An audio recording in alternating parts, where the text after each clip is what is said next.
ખાંડવી બનાવવા માટે જોઈશે 1 બોલ ચણાનો લોટ. સેમ તે જ બોલના માપનું મોળું દહીં લેવું. મોળું દહીં લેવાનું કારણ એ છે કે જેમ ખાંડવીનું બેટર ગરમ થતું જશે તેમ દહીંમાં ખટાશ પકડાશે. સેમ તે જ 2 બોલ પાણી લેવું. મિક્સ કરીને લમ્ફરી બેટર બનાવી દેવું. સ્વાદ પ્રમાણે મીઠું, અડધી ટીસ્પૂન હળદર પાવડર, અડધી ટીસ્પૂન હિંગ, 1 ટીસ્પૂન આદુ મરચાંની પેસ્ટ ઉમેરો.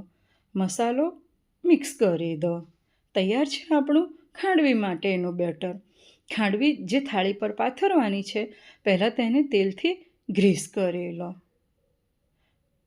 એક પેનમાં ખાંડવીનું બેટર ઉમેરી દો. સ્લોથી મીડિયમ તાપ ઉપર ગરમ થવા મૂકો.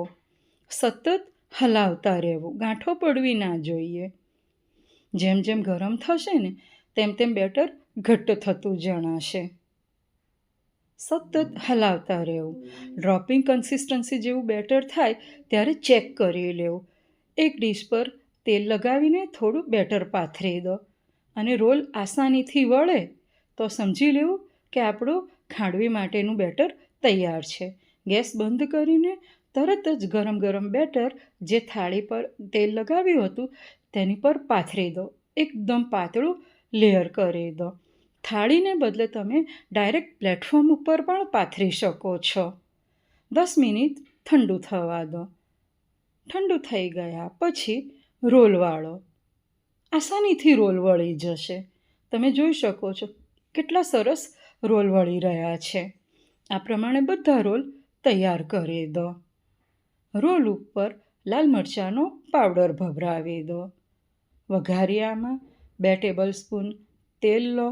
1 ટેબલસ્પૂન રાઈનો વઘાર કરો.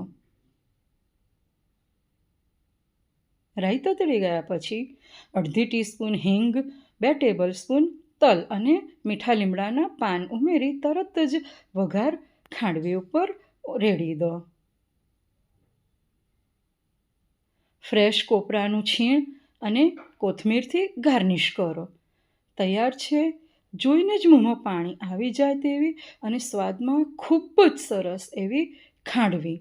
તમે પણ બનાવી તમારો અનુભવ મારી સાથે શેર કરજો.